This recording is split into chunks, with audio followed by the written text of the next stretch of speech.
Hi, baddies. Welcome back to another episode of Terra's Baddies Club. I'm excited because today I have my friend Jake coming on the podcast. I'm really excited because he's been a major supporter to me and so many survivors out there. He is the host of Strictly Stalking, and now he has his own podcast, LoveLustFear. And also, if you hear panting in the background, I do have a new foster dog. Check out my YouTube video I just made of my foster dog. I just got the foster dog. Her name is Juno. She's 8 months. She's a husky and she's really cute, but huskies are a lot of energy. They definitely need a house. I'm not planning on keeping her whatsoever, but the rescue was in a little bit of a rut. She really needed a place to go to.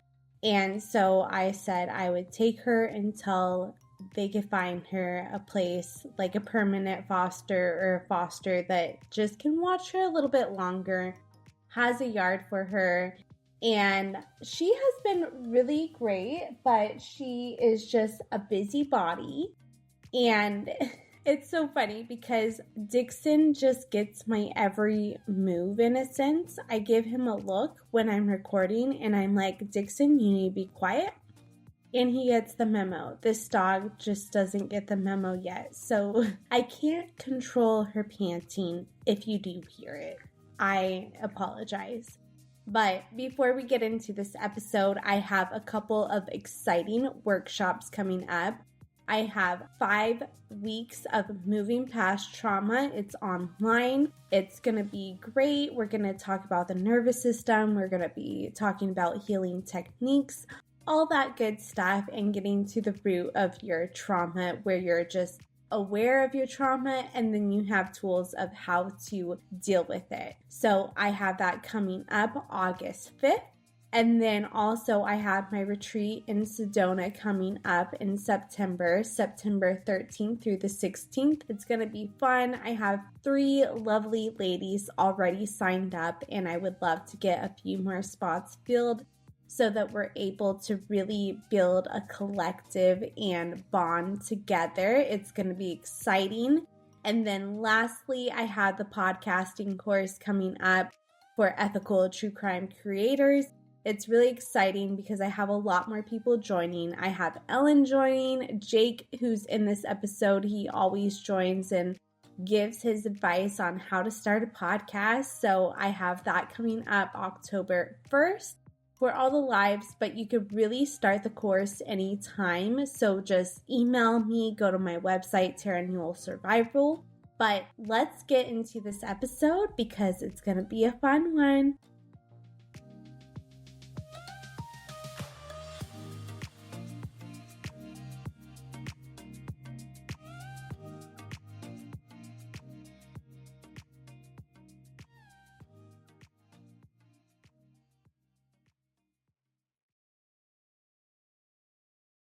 Hi, Jake. Thank you so much for joining me today. Why don't you tell me a little bit about who you are for those who don't know who you are?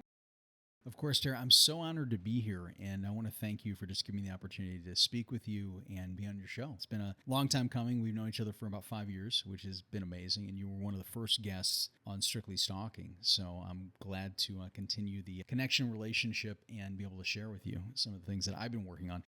Terra, thank you so much for allowing me to share my story and joining you on this show. My name is Jake Deptula. I'm the co-host of Strictly Stalking, a show where myself and my co-host Jamie Beebe, we feature stalking survivors, and we've been doing the show for about 5 years now, actually, about 230 episodes at this point, featuring stalking survivors from all over the world, giving them the opportunity to share their story in their own words. It's very ethical true crime. It's very survivor-based, and we've been fortunate to meet incredible people like yourself throughout our journey. And from there, I ended up creating another show called LoveLustFear, which gets into the dark side of dating relationships, bizarre, uncomfortable stories. It's very much similar to Strictly Stalking in the sense that it's very survivor-based in their own words. And that's very important to me along this trajectory to share that mission, to give people a platform that may not have that platform and give them the opportunity to share those stories and the things they're going through.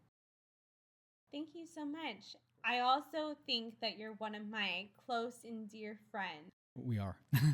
Yes. I wanted to mention that, but I also didn't want to make this seem like a nepo situation. You know what I mean? A nepotism? Well, like meaning like, oh, I'm just an in to get a guest on your show because we're friends or whatnot. But I like that you announced that. So Okay. yeah, you can cut that part out. I just thought that was a funny joke. To your point, when we connected in the summer of 2019, I believe Yes. it was, one of the things that I really admired about you is how well that you handled all the things that you had gone through in terms of all the trauma, all the publicity, all the media, and the things that many people then after you who have been within and baptized into the true crime world followed the path and pattern of what you did and ultimately how you were able to get through these situations way back from the times that you experienced these things.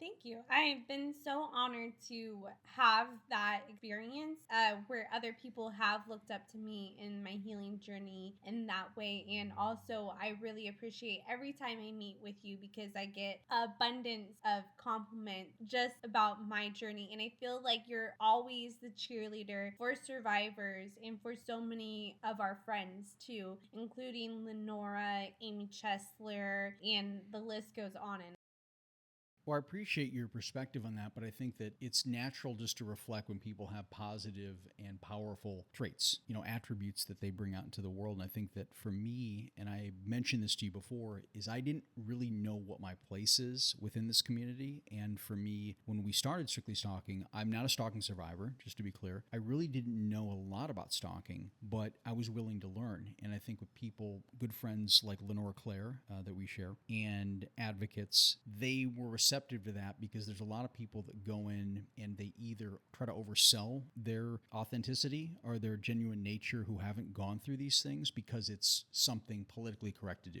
or it's with the times, or it's going to be advantageous to the financial bottom line, let's say. And not everybody's like that, but it does happen often because we are in a business, we are in a media business, we are in a media business that needs to generate some sense of sustainment, right? Revenue. And so from that standpoint, I felt very welcomed and very comfortable, but I also feel an obligation to go above and beyond to not just support, but also be an ally. be an ally and also uplift people and understand that sometimes trauma is invisible and things that they go through we don't always recognize because we may not have the sensibility to do so. And I think that just by being a figure out there in the public who have gone through oftentimes these life or death situations against these perpetrators, these criminals, these violent figures, you have to go a little bit of an extra mile to understand that you may not see what they're going through. So if you can just be that rock and that beacon of, hey, I'm just here, and know that you're always going to get a supportive and fair and understanding ear, that's a lot of the battle right there. Thank you for saying that and thank you for being that beacon because I think even at times I've been discouraged and I don't want to make this about me, but you have definitely been a person to validate me in ways or be like, here, you're kicking ass, you're doing this. This episode you did with dating detectives is amazing. You need to present more of that energy because you just really shine through. So I definitely think you are a great person to have Strictly Stalking and then now your new podcast, Love, Lust, Fear. And can you tell me about how you started that podcast and what really made you want to come up with that idea? Sure. Well, you know that even though I do talk a lot, I don't talk a lot about myself. Okay. And granted, that's a natural thing doing podcasting is to be able to present. And I feel very comfortable helping other people share their stories, or at the very least supporting other people to share their stories, whether they have a platform or not. LoveLustFear actually was spawned through a relationship that I was in. I can basically announce that it was a toxic relationship. I had fallen into a trap where it was digesting many red flags: love bombing, gaslighting, breadcrumbing, all the standard 101s of toxic traits and red flags. And she and I were together for off and on for about a year. I realized at the time, I'm like, well, if I know all these survivors and I have all this education, I have all these people around me that have preached and said and basically given me the guidebook to red flags, Yet I'm still going down this path. I'm still susceptible to love and lust. And then I was like, how the hell did this happen to me? Like, I consider myself a very, I'm not going to say smart person, but I think that emotionally intelligent, let's just say that. I think I'm somebody who is a strategist, and I'm somebody who is a very rational thinker in so many ways. So I'm like, if that could happen to me, then anyone is susceptible to that. And the reason I say that is that I'm a very compassionate person, I'm an emotional person, an empathetic person, but I really wanted to get to the bottom of why I did these things. Why was I susceptible? Why did I stay in this longer than I should have? You know, it's like, was I afraid of coming off as rude? Was I doubting myself? Did I not want to ruin my chance at romance? The answer is yes. Every one of those things I was susceptible to. And anybody who's listening to this show right now is probably feeling like, well, yeah, I think on a general sense, I would be susceptible to that, but no one knows my situation, which I'm going to explain in a second, in terms of where I came from. I've been in long-term relationships. 8.5 years was my longest relationship. You know, she and I lived together. It had its ups and downs. And when you get into these scenarios, you look at it. And so this last one was only a year, but it put me in a position of self-reflection. So I was like, I'm going to stay single for a while. I really need to work on myself, because if I'm someone who's going to go through this and be receptive to these things that are ultimately going to harm me, I need to make sure I'm not taking this into the next relationship or dating scenario, because it's not fair to that partner. But at the same time, if I don't understand how to identify these things, it's going to happen again, right? By the same context, when I tell people this story, they're shocked that I fell for this. You know, even being supposedly known as somebody who's kind and generous and you know, a good therapist ear per se to hear, people are shocked by this. Like, how did you fall for this? You know, every, you know, for lack of a better term, trick in the book based on the things that you've heard survivors go through. So Love, Lust, Fear came out of that sort of origination, me wanting to understand my own scenario and ultimately help other people share their stories and hopefully not feel as judged. Because you know this, being in the true crime community, oftentimes many people listen to these stories and they're like, I would never let that happen to me. I would never go through that. They don't really know until they've walked in someone's shoes what they would or wouldn't do. Judgment has a lot to do with me putting these stories forward and being there supportive, being there to amplify, and being there to really hopefully send some sense of understanding if you can hear survivors through their own words in these stories. So that's basically the long way and the long version I gave you, but that's how the show came about. Beautiful. And I love that time for self-discovery during that, you know, time after that relationship, because Dr. Ramani, she says that after a narcissistic relationship or like a toxic relationship, you should really be alone for 1 year. 1 year, because otherwise you're vulnerable to go to a next toxic relationship. You're vulnerable for that love. After that 1 year, you kind of cultivate, okay, these are my boundaries. This is me. This is what I want. Where before that 1 year, you're like, okay, I want that love again. You want to feed off of that oxytocin. And so figure out who yourself is first. Figure out who you are, because in that narcissistic or toxic relationship, both can be different. But, you know, I don't want to say that if you're in a toxic relationship, you're necessarily with a narcissist, but a toxic relationship can be damaging as well. So you really want to take the time to figure out who you are, because with the gaslighting and everything that you said in your relationship, it really confuses you. 100%. And to your point too, there's an effect, and I'm not claiming to have identified this, but what I would call the boomerang effect, where when you've been out of the dating scene for a while, you feel like you strengthen up your own sort of foundation, right? And you feel like nothing will happen. Problem is that because you've been withdrawn from whatever aspects of dating relationships that you seek, there are times when you get tested and you become more susceptible because those things feel fresh and new. The only way I can equate this, and I've heard so many stories about this, is, and people have shared this with me, is about addiction. Okay, drug, alcohol. Let's talk about like love addiction or lust addiction or sex addiction or whatever you want to frame that as for your own personal situation. In a way, it can be like that, right? And I'm sure you have had situations like that where you're drawn back in, even though you think you're strong, even though you've taken time apart, but there's something there. And especially if you're romantic at heart or you've withdrawn yourself out of that scenario, you've got to be even more careful sometimes after that 1 year or after that time you've taken away, because you feel so powerful. You feel invincible. But that's the time when you're really tested to see if your boundaries, to see if your boundaries are going to hold up. Yeah, no, I was telling you about someone earlier that I was with for over 10 years Yeah. on and off. And I went back after the person hit me with a car, which I'm sure we'll talk about on your podcast eventually. But it was intense. You don't go back. And that's why but you do, because your body is addicted to that cycle. Most of the time you do go back. If you don't go back, you're really fighting all the chemicals in your body. What is it about those scenarios that you think, why did you go back? Like, what was it about that person or your sort of desire for love or lust that made you keep going back to someone who you knew was toxic? Well, mine, I think, is generational. I think because of my mom's mom, my grandma, forgiving my aunt's murderer and what happened to her, I think that created a skew forgiveness in my family. So you feel that the trauma and sort of the conditions that you were under and have been under is sort of this unhealed, unclosed chapter that is still impacting your life, your daily decisions, or at least the decisions in these scenarios that have yet to be remedied. Yes, but getting better and better every day. I've been in that healing process for so long, but at times you're still acceptable to these people coming into your lives where I was taught to forgive a murder, and to always forgive something like that. And that's one of the most evil things someone can do is take another person's life. My stuff set aside, my stuff self-defense. But plotting and planning that murder and to actually pull the trigger and kill someone in the back of the head or any way is the most evil act anyone can do. How did you get to a point where you identified that that was a significant factor in your own development?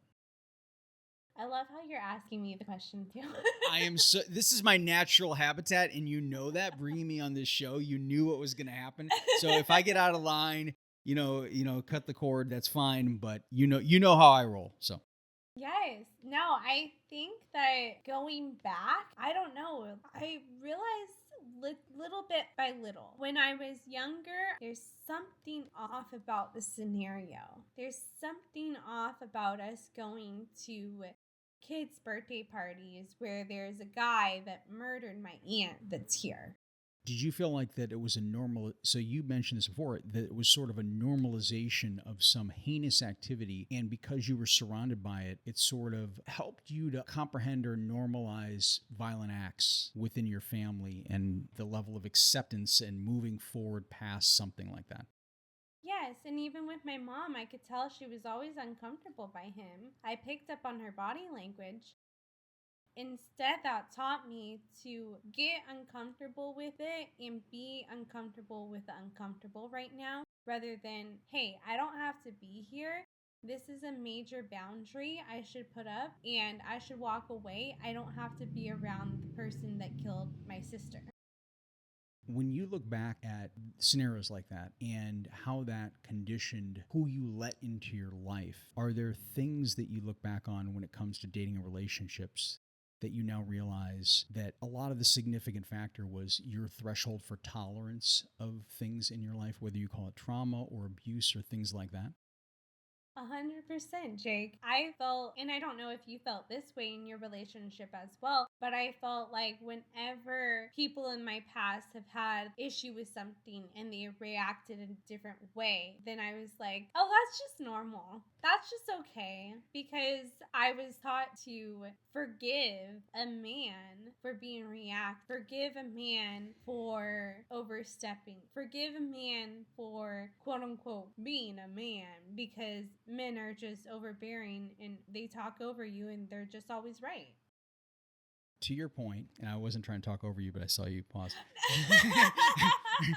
I don't want to completely unravel everything we've just done in the past half hour, but thank you. You gave me a nice, comfortable pause. Is to your question, I tend to be a bit of an emotional sponge. And in a relationship, that's usually an exponential situation. You know what I'm saying? I don't do a lot there's only very few people that I share a lot of my burdens with, I guess you'd say. Obviously therapists, sometimes family and friends, close friends obviously get certain things, but I try not to do that. I don't want to be, I just don't, that's just not how I do things, right? The problem with relationships that I've had in the past have been, I've been sort of the emotional sponge that I take a lot of stuff in, but it doesn't get wrung, if that makes sense. I'm trying to come up with a layperson's sort of analogy here. You know what I'm saying? So the thing just keeps soaking up with, it keeps absorbing, but there's nowhere to go with it. So my problem is that I tend to pacify a lot of things that most people may see as negative or uncomfortable, and in the sense of how I'm being treated versus how they're treating the world. You know what I'm saying? Like that kind of thing. So that tends to be my MO. I'm not perfect. Obviously, you could any of my past relationship experiences or dating, you could do a survey, and I would welcome you to do that if you can find my ex-girlfriends and If you want to be a true crime researcher, dig into my past and let's see what you come up with. I bet you do really good at it, actually. Oh my gosh, should I do that for you? No, I'm very open with that, with those kind of things. I know I'll throw myself under the bus any day when it comes to those things. But at the same point, I think even with this last relationship, she touted me as this. She thought that I was too good for her. I was too perfect. And so she brought me in. She would say, oh, we're going to start this life together. We're going to do like all these things, right? And what ends up happening was as quickly as I came into that scenario, as quickly as it turned around. You know what I'm saying? So there was all this like sort of yo-yoing and pushing and pulling and sort of breadcrumbing. It's like, and it wasn't, the thing about her is I don't feel she did it as a manipulative tactic or was doing something to sort of, and she mentioned this early on. She was like, I'm a relationship saboteur. And it was so early in the relationship. And in my ignorance, I was like, you know what? We'll get through this together. As long as I'm here, as long as I can be there and support her and know that I identify what she's told me, but that it doesn't matter to me, I'm going to keep pushing. I've tried my best to kind of get out of that mode, but I tend to fall into those scenarios in my past more often than not. But I'm in a good place now where I'm able to identify those things and understand where my stopping point is when it comes to that. You know what I'm saying? But I kind of want to be there, and I kind of want to be the person who can be someone who can not only be strong, but also be supportive and be in those moments. And I think that with the right partner, those are really effective. Okay, do you feel that you're scared to get into the next relationship because of all of that stuff? The first year was tough because I was still getting over the past relationship, but I think it was a combination of getting over her and getting over my susceptibility to feeling like I did. You know what I'm saying? Like feeling not worthy of love and not worthy of my next relationship. So I think that to me, when I commit, I commit. You know what I'm saying? Like in that. And I'm not some person, I'm kind of at this point a relationship guy who happens to be single, if that makes sense. And so I do date occasionally. I do go through these sort of cycles, but at the same point, I'm not relationship-ophobic. In fact, if that's even a word, I'm actually the sort of antithesis of that. I'm somebody who the foundation of who I am is built upon relationships. But at the same point, there's all these circumstances that have to work out in the favor of, myself and future partners and things like that. And I also, to be fair, I tend to, as you know, and you've claimed that I am this before, be very respectful and very sort of cautious because I've been dealing with a lot of survivors and a lot of people, primarily women, who have dealt with major trauma in their lives. And so it makes me even more courteous and cautious. And I think sometimes I carry that over to my dating world, which also feels to some women, which I've been told, more formal and maybe too polite, if that makes sense, a little too gentlemanly, if that's even something that I do or do not want to claim. And that's one of those issues. I think I'm from the Midwest originally, and there's a lot of traditions and things that I brought to LA with me. But it also has to do with, I was raised primarily by women, who let men be men, but there was an equality in my household that everybody knew their place, but there was no emasculation, no things that people have sometimes claimed when it comes to the imbalance of gender in a household. So for me, I think that I've been very gifted and blessed that I came from that background, and I had very strong women who were raising me. My mother, my grandmother, I have 3 younger sisters. I have, I'm really surrounded. My aunts, uncles, people that have been very, supportive, and I've seen that. And granted, every family has their ups and downs and things like that, but I feel very grateful in that way. But also it has put me in a position where I can tend to be on a lot, right? I tend to be like, what you're hearing now is what I'm taking to the world. And that's not always something that's breaking down the barriers and feeling like comfort, but it doesn't take me a long time, but it does take me a while to get to that point where I'm like that open with someone that I'm dating. That like I can completely feel at ease because I have this safety and security and this sensibility of like not wanting to burden someone. And then also I want to make it about them. And sometimes there has to be that balance. Actually, it has to be that balance. And that's the one thing I've dealt with in past relationships where I have not had that balance. It's always been 90% them and 10% me. And the fact that I felt comfortable with that was something I had to examine, right? And that brings me to why I'm exploring these stories through Love, Lust, Fear and giving other people a chance to do that is to understand it more. I want to learn as I'm listening. And it's been a remarkable experience to this point. Yes. So back to Love, Lust, and Fear, because I feel like your love life is so interesting. We could go about it so many times, and I feel like I thought you were going to say such a hot mess, but that's I thought you were going in that direction. I was like, your love life is just a complete disaster, and I hope you get what you need out of this podcast because it's going to take a lot more than 13 episodes to get you on the right track. No, I'm just kidding. Well, I mean, I have a few suggestions for your please, love I'd love life. to hear them. Just go ask out this one person, and I think you'll, go explore that. That's my suggestion. Are you now my official dating coach? Are you my dating coach now? Yes. Because I've seen you with certain women, and I'm like, okay, I want Jake to be be respectful because respect is everything. But I would like you to be a little less respectful too.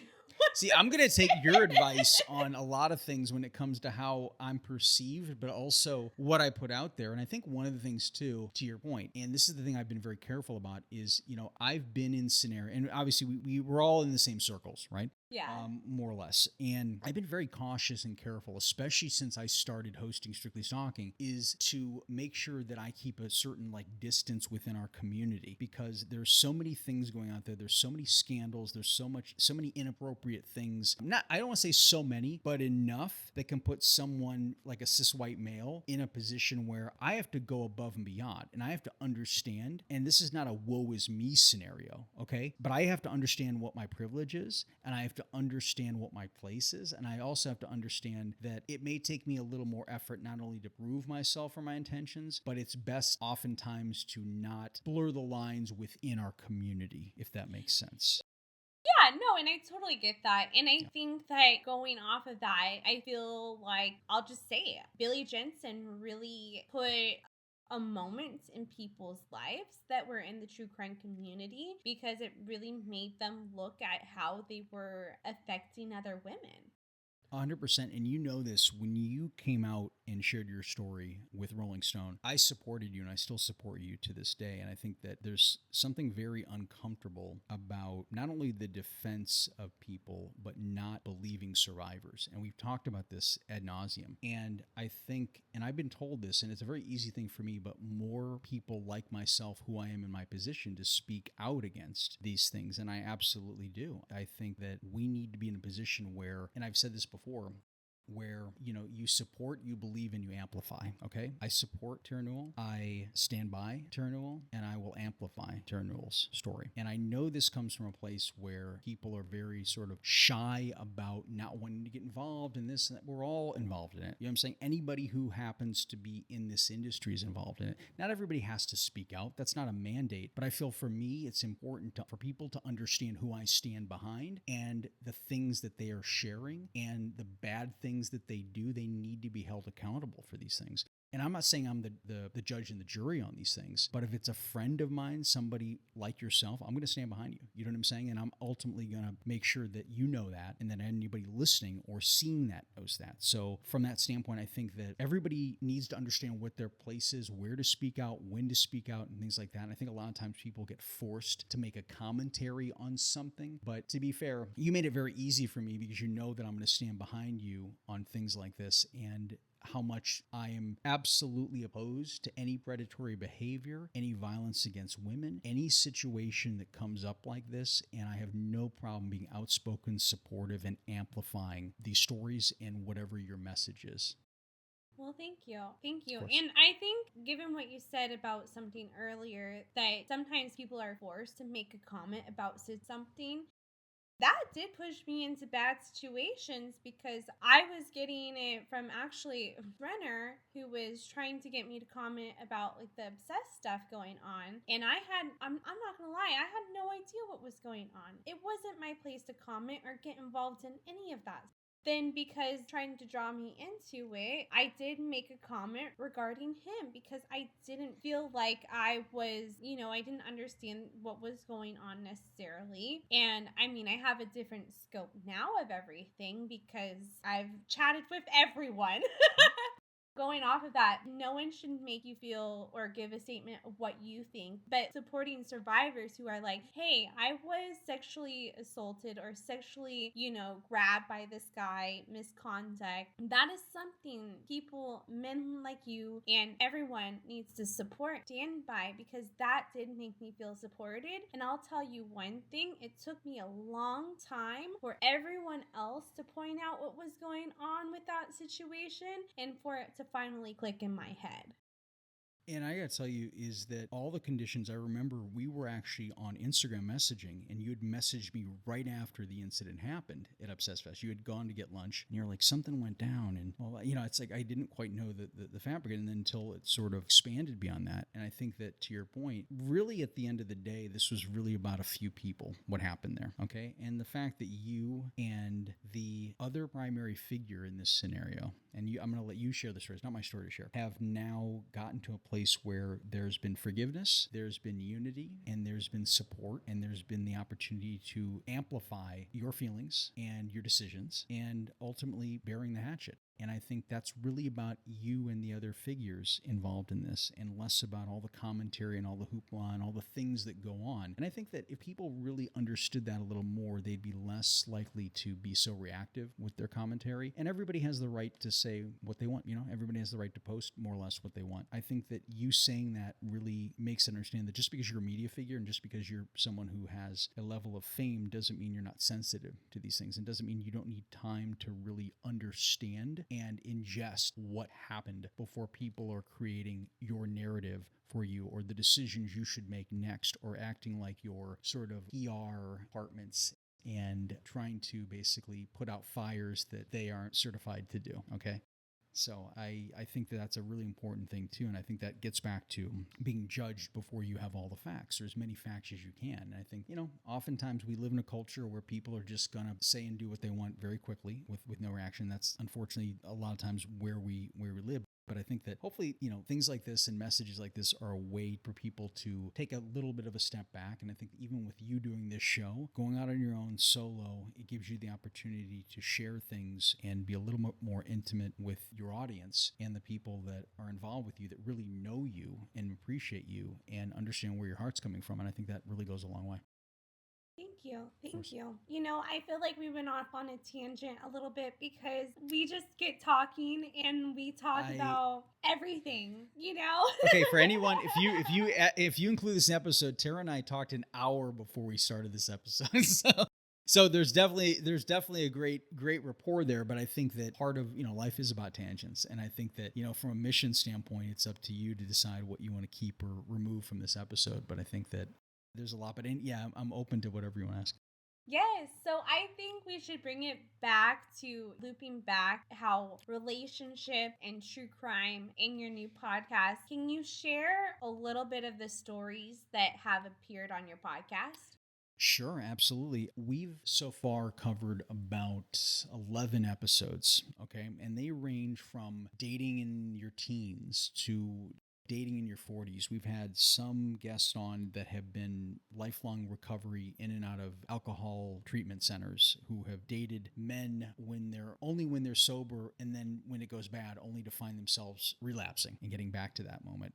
We've had people in the entertainment industry who have had showmances, okay? We've had people who have gone down a pipeline thinking they're going to be with there forever, and they end up getting completely abused and put through these toxic ringers that they never saw coming. Oftentimes, what tends to be a recurring theme are recognizing the red flags early, but pacifying them. Getting into a position where you want to believe the best in someone, but you still keep going forward.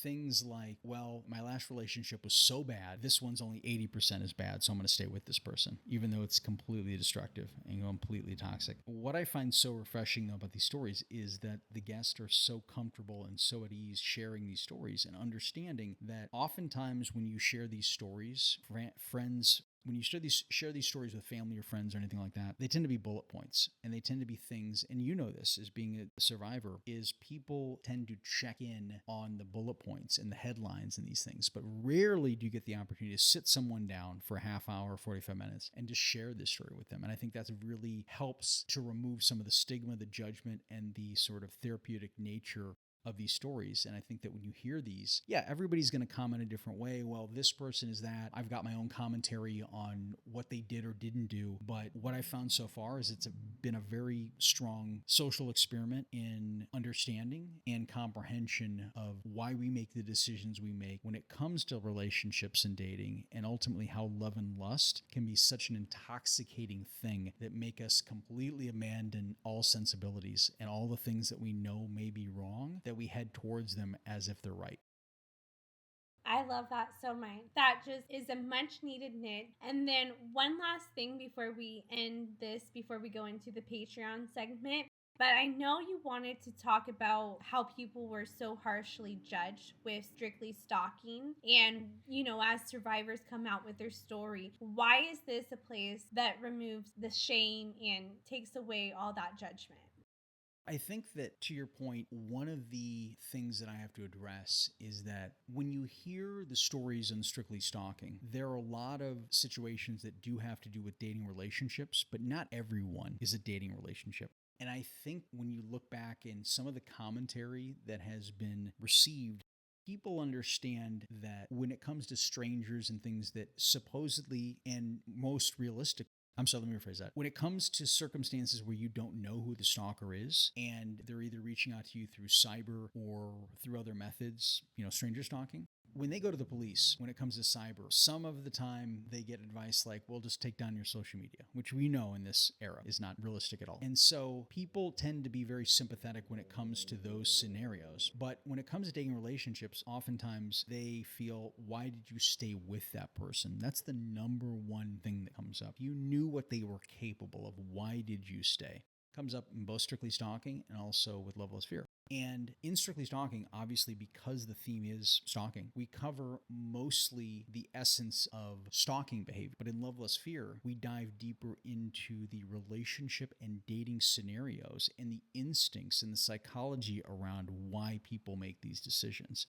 The show's presented very matter of fact. There's an intro, give a biography of who the guest is. They share their story completely uninterrupted. Then we get into a Q&A section, a little bit of like follow up on these circumstances, what they've gone through and everything like that. So it's a little bit of a more psychological deeper dive rather than just sort of delivering the facts, which works very well for the Strictly Stalking format. This one's a little bit more introspective when it comes to why we make the decisions we make and ultimately how people feel by sharing these stories and the circumstances that they get into and what they would do next in future situations. So true. I love that you have this podcast. Where can we find your podcast, your socials, everything? You can find LoveLustFear anywhere you listen to podcasts. It's on Spotify, Apple, Amazon Music, and dozens of other podcast platforms. If you want to see videos, we do promo videos for each episode, LoveLustFear Pod. If you want to submit a story, if you have any dangerous, uncomfortable, awkward, bizarre dating story and you just want to share it anonymously, or if you want to use your name, lovelustfearpod@gmail.com. And my personal social is Jaked, Jaked 3000. Feel free to reach out to me anywhere in that capacity. Just very glad and very privileged to be able to do this. And I'm very grateful to all the survivors who've come forward and shared their stories and in turn amplifying a lot of the things they've gone through and hopefully give people some good things to take away from these shows. Beautiful. And we hope that you guys continue on to the Patreon with us.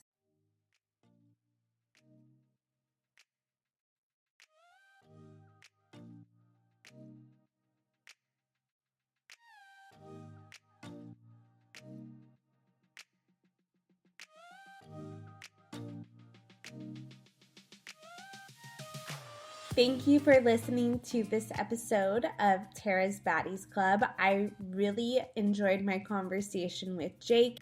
If you want to come on the podcast, if you want to come on his podcast, let us know. Reach out to us. We want to have all the people that have stories out there because we really just want to share survivors' stories. So if you have a story, you want to share it, please reach out to either one of us.